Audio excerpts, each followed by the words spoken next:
Good evening. I'm John Stossel. And I'm Elizabeth Vargas. And this is 2020. Plus, men on top, climbing higher, earning more, making women take to the streets. But are men holding women down? Or are women doing it to themselves? Women don't want to work as long as men. So why are women complaining? I'm John Stossel, and I say, give me a break. Those stories, tonight on 2020. 2020 continues. Once again, John Stossel. Now, I'm going to risk getting emailed to death by irate viewers. We've all heard how women are paid less than men for the same work. 25% less, say many studies. And that's true, but is it for the same work? New research suggests it isn't. So to the activists who say, we need more laws to force employers to pay women more, I say, give me a break.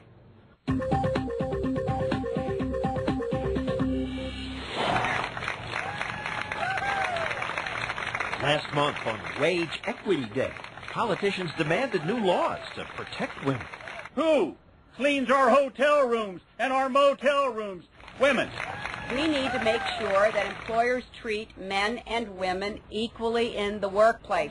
We've heard over and over that Today, a woman makes 78.5 cents for every dollar earned by a man. it's called the wage gap, and the activists say it's not about men working longer or harder. It's about sexism. That no matter how hard women work, or whatever they achieve in terms of advancement in their own profession and degrees, they will not be compensated equitably. Most people believe that.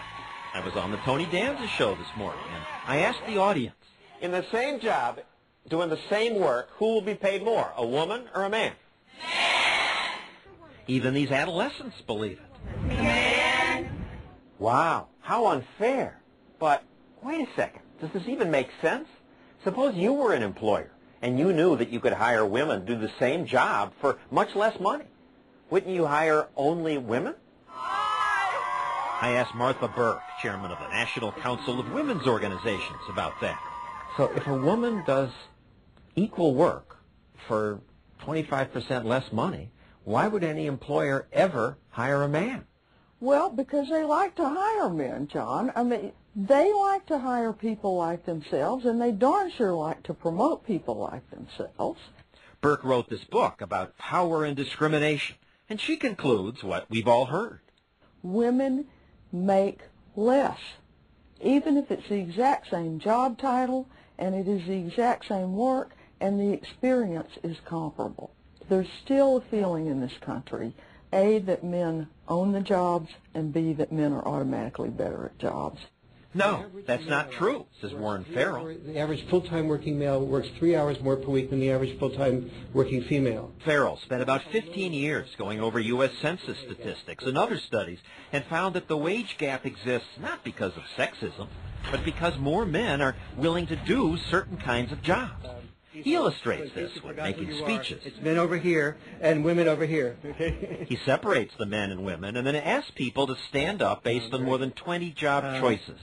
Stand up if you work in a field that exposed you to the wind, the rain, and the snow for at least 2 years of your life. Stand up if you've done that. Stand up if you work more than 40 hours a week. If you work 51... Again and again, more men stand. Stand up if you have more than 20 years' experience. Commute more These are all choices that bring higher pay. 14 men and about 4 women. That's why men earn more, says Farrell's new book. Women make less because they want different jobs. The women themselves say they're far more likely to care about flexibility. The men say I'm far more likely to care about money. And what about the fact that almost all the biggest money makers, the company bosses, are men? Yes, there are some female CEOs making big bucks, but they are the exception. Isn't that discrimination? We have been suckered into believing that because there are more men at the top than women at the top, that this is a result of discrimination against women. That's been the misconception. It's all about trade-offs. You earn more money, you usually sacrifice something at home. If they aren't discriminating, why are they paying these million-dollar settlements? Because they're afraid. They're afraid of getting publicity for a year saying that they're anti-female. So you settle. Decades ago, Farrell was a man who, with Gloria Steinem, went to feminist protests. He's the only man to have been elected 3 times to the board of the National Organization for Women. You were one of these activists saying, how outrageous. Yes, and I used to wear a 59-cent pin to protest the fact that men earned $1 for each 59 cents that women earned for the same work.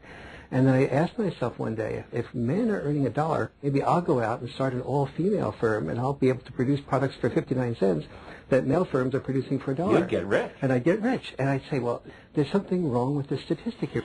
Farrell then combed through the jobs data and found that higher-paying jobs are more likely to require longer commuting times, safety risks, frequent travel, long hours, and other factors that on Farrell's test led the men to stand while the women sat. Those jobs pay more because fewer people want to do them.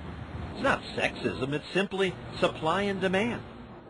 In some jobs, financial analysts, for example, women make as much or more than men. But the activists still say America needs a new law, like the one they passed in Ontario, Canada, where every employer must rate every job to make sure women are paid fairly. The law's incredibly complicated. The Pay Equity Commission came out with this implementation checklist, which just goes on and on with complicated instructions. Sheldon Kaplan works for a Canadian company that sews and sells sofa cushions. We went off, spent months, spent thousands, if not $10,000s of dollars to do a 3-cent adjustment that may not have even been necessary. The sofa company's evaluations went on for 41 pages of hair-splitting guesstimates to try to comply with the bureaucratic rules. And while the law may have raised some women's wages, a broader study done by the Canadian Journal of Economics says the law has had no effect on wages in female jobs or on the wage gap.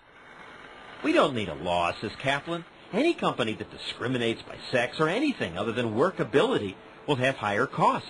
I hope my competitors discriminate. I want my competitors to discriminate because they will go out of business.